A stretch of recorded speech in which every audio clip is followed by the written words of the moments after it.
Baik, assalamualaikum warahmatullahi wabarakatuh. Alhamdulillah, puji syukur kita panjatkan kehadirat Allah Subhanahu wa Ta'ala. Di kesempatan yang baik ini, kita masih diberikan nikmat sehat walafiat. Anak-anak sekalian, kelas 8 MTS Lulus Sapa'ah. Pada hari ini kita akan melanjutkan materi kita di bab 2. Kalau di LKS kalian bisa lihat di halaman 17 ya, tentang kebudayaan pada masa dinasti Abbasiyah. Nah, apa yang menjadi bahasan kita hari ini? Yang pertama adalah kondisi sosial ya. Kondisi sosial ya, ini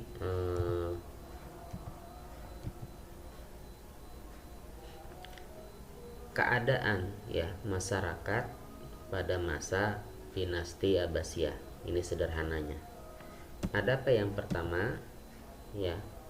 Yang pertama, sebelum kita memasuki materi ini, saya sedikit mengulas ya, mengingatkan bahwa dalam dinasti sebelumnya ya, ini sangat membedakan antara penduduk Arab dengan non-Arab walaupun sama-sama muslim ya. Kenapa? Karena Arab ini memiliki peran penting ya. Orang yang pertama kali ya masuk ke dalam dinasti Umayyah saat itu, sebelum dinasti Abbasiyah, adalah sebuah dinasti yang dipelopori oleh orang-orang muslim Arab, sementara orang-orang non-Arab kurang berperan saat itu. Nah, maka perlakuannya beda. Nah, dalam dinasti berikutnya, yaitu dinasti Abbasiyah, ini tidak lagi mengenal istilah Arab atau non-Arab ya. Dalam istilah bahasa Arab itu, dalam istilah Al-Quran ya, la gorbiyah wala syarkiyah ya, la syarkiyah wala gorbiyah, bukan Arab, bukan non-Arab, bukan barat, bukan timur, tetapi Islam itu adalah ketika akidahnya adalah Islam, maka dia adalah saudara kita. Nah, ini yang paling menonjol di masa dinasti Abbasiyah. Dari kondisi sosial masyarakatnya tidak lagi dibedakan. Nah, kemudian yang pertama adalah kaum Barmak. Ini yang non-Arab ya. Kaum Barmak ini walaupun notabene bukan Arab, adalah kaum bangsawan yang pertama kali menjalin hubungan dengan dinasti Abbasiyah ya, dengan salah satu tokohnya adalah Khalid bin Barmak. Jadi anaknya Barmak ini turunan bangsawan ya. Jadi dinasti Abbasiyah ini di dalam masanya ya sangat luas pergaulannya, tidak cuma Arab tapi non Arab, bahkan ke Eropa ya. Ini yang pertama.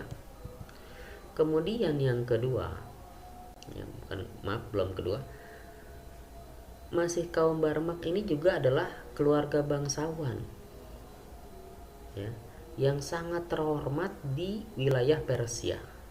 Nah, ini jadi tidak lagi hanya lingkup Arab tapi sampai ke Persia.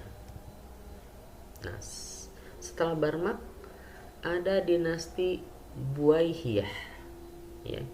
Dinasti Buaihiyah juga ini berasal dari golongan Syiah ya, tidak lagi Sunni. Sementara orang-orang dinasti sebelumnya ini adalah dinasti Sunni ya.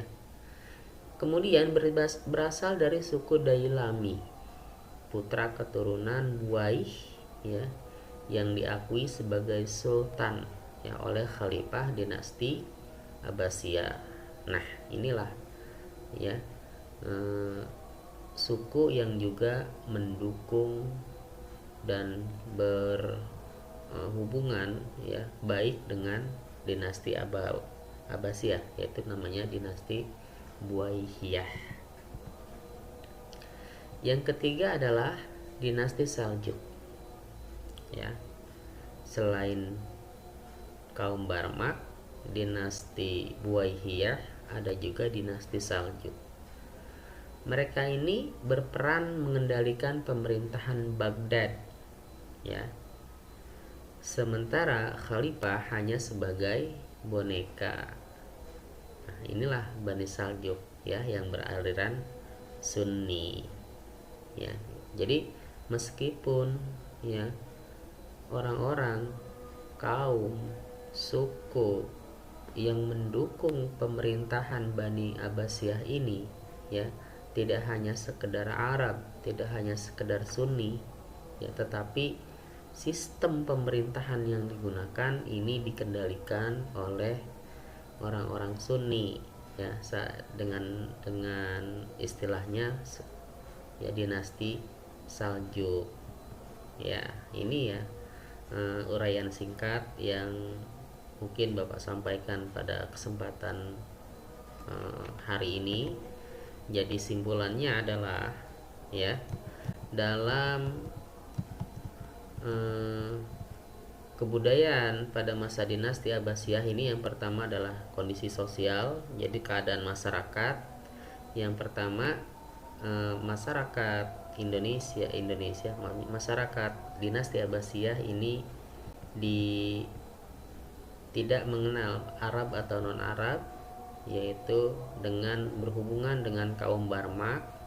Kemudian selain kaum Barmak juga dinasti Buwaihiyah, dan yang ketiga adalah Bani Saljuk. Inilah orang-orang yang mendukung ya pemerintahan dinasti Abbasiyah dalam kondisi sosial yang dijadikan strategi dalam perluasan Islam di masa dinasti Abbasiyah. Ya, itu saja, kurang lebihnya mohon maaf. Assalamualaikum warahmatullahi wabarakatuh. Inna Allah wa malaikatahu yusalluna